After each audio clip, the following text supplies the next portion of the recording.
জয় রাধা মাধব, জয় গৌরী।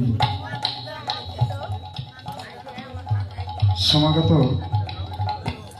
শ্রীকৃষ্ণ ভক্ত মন্ডলী,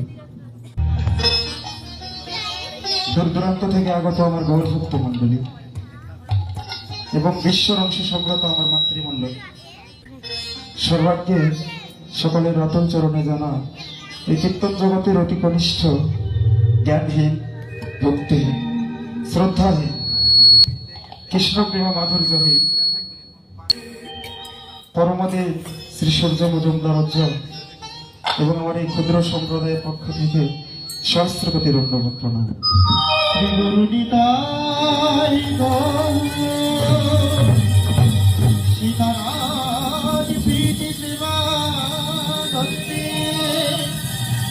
তাই গৌর ভাবিব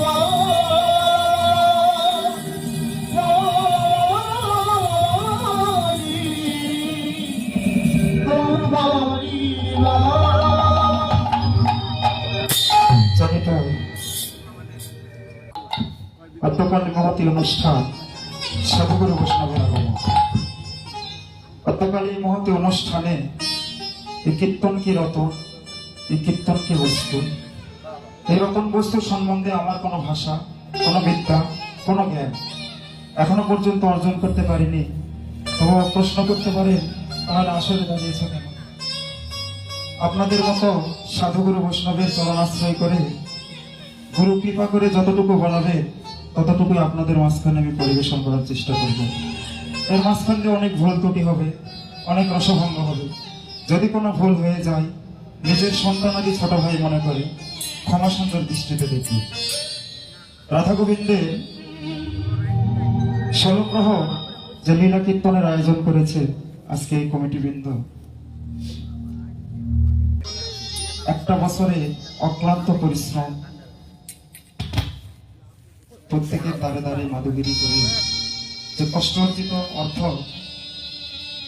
উপার্জন করে আবার সেটা ব্যয় করে এই যে মহতী হরিবাসরের আয়োজন যে করেছে কমিটিবৃন্দ, আপনারা সকলে আশীর্বাদ করবে এমনভাবে প্রতিটা বছর যেন এই অনুষ্ঠান সচল থাকে, এটাই আপনারা সকলে আশীর্বাদ করবেন। আর আমি তো অতি ছোট একটা মানুষ, যদি আমার কথা বলার মাঝে কোনো ভুল, কোনো কিছু অসুবিধা, কোনো কিছু মানে ভুল তো হতেই পারে, কারণ মানুষ মাত্রই ভুল হয়। আর আমি বুঝি বড়সড় কোনো মানুষ ব্যাপারটা তা নাও, আসলে আপনাদের চরণের জুতার যোগ্যতা আমার নেই, কারণ মোর মুখে বক্তা তুমি, তুমি মোর শ্রোতা। আপনারা যতটুকু কৃপা করবে আমি ততটুকুই বলতে পারব। ভগবান শ্রীকৃষ্ণের অনন্ত কোটি লীলা, তার লীলার কোনো কথা বলে শেষ করা যাবে না। শাস্ত্রে বললেন যে অনন্ত কৃষ্ণ না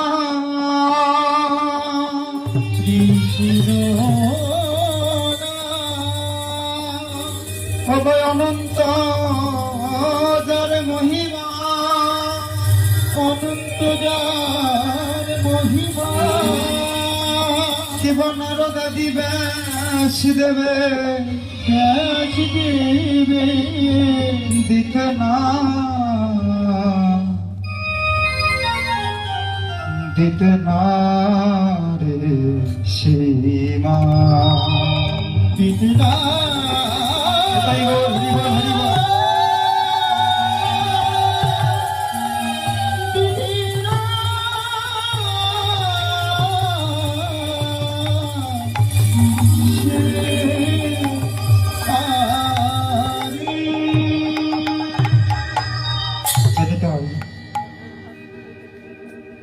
রাধে রাধে।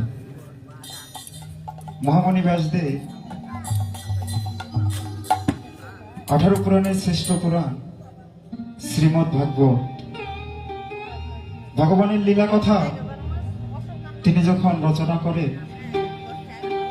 একটা পর্যায়ে তিনি লীলা কথার শেষে ইতি শব্দটা ব্যবহার করেছেন। তো ইতি শব্দটা ব্যবহার করার পরে যখন ব্যাসদেব যখন স্নান করতে গেল, তো ব্যাসদেবের গুরুদেব ছিলেন নারদ মুনি। ব্যাসদেবের গুরুদেব ছিলেন নারদ মুনি। তো শিষ্যের অহংকার চূর্ণ করার জন্য নারদ মুনি অট্টহাসি হেসে একটা চড়ুই পাখির রূপ ধারণ করে। তো ব্যাসদেব যে ঘাটে স্নান করতে যায় সে ঘাটে নারদ মুনি একটা চড়ুই পাখির রূপ ধারণ করে সে সমুদ্রের পর থেকে একটু করে বালি তোলে আর সমুদ্রে যায়। আর ব্যাসদেব হচ্ছে মানে পশু পাখির ভাষা বুঝতো। তো ব্যাসদেব অনেকক্ষণ ধরে লক্ষ্য করে দেখছে যে একটা চড়ুই পাখি তার ছোট্ট ঠোঁট দিয়ে একটু করে সমুদ্রের পার থেকে বালু তুলছে আর সমুদ্রে ফেলছে। এখন ব্যাসদেব বলছে, চড়ুই, আমি তখন থেকে দেখছি তুমি কি করছো। তো চড়ুই পাখি এখন বলতেছে যে ব্যাসদেব, আসলে আমার মনে বড় সাজ জেগেছে যে আমি সমুদ্রের মাঝখানে একটা বাঁধ তৈরি করি। ব্যাসদেব এখন অট্টহাসি এসে বলছে, কোথায় তোমার ঠোঁট, কোথায় বিন্দু বিন্দু বালুকণা, আর কোথায় এই বিশাল সমুদ্র? এটা কি কখনো সম্ভব? চড়ুই পাখি বলে যে তুমি জানো যে ভগবানের একদিনের লীলা কথা গণেশ তার সারা জীবন লিখেও শেষ করতে পারেনি, সেখানে তুমি ভগবানের লীলা কথাকে সমাপ্তি করে দিবে? তুমি কি জানো ব্যাসদেব, এই পৃথিবীতে যত গাছ আছে সেই প্রত্যেকটা গাছকে যদি লম্বা করে ঝুলিয়ে দিয়ে যদি একটা কলম তৈরি করা হয়, আর প্রত্যেকটা গাছের পাতা যদি একটা খাতা তৈরি করে দেওয়া হয়, আর এমতন শতাধিক সমুদ্রের জল দিয়ে যদি কলমের কালি তৈরি করা হয়, তথাপি ভগবান শ্রীকৃষ্ণের একদিনের লীলা কথা লিখে শেষ করা যায় না। গৌর হরিবল।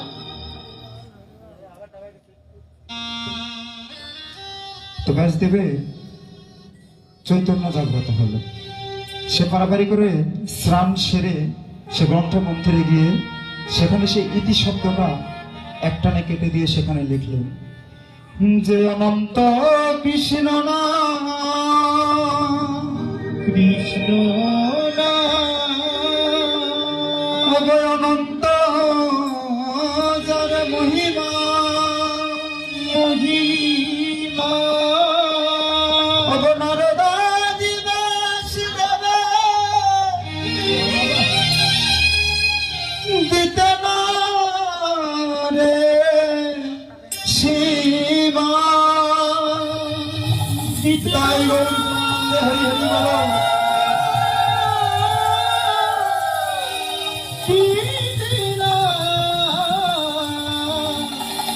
সেবা যারা বিশ্ব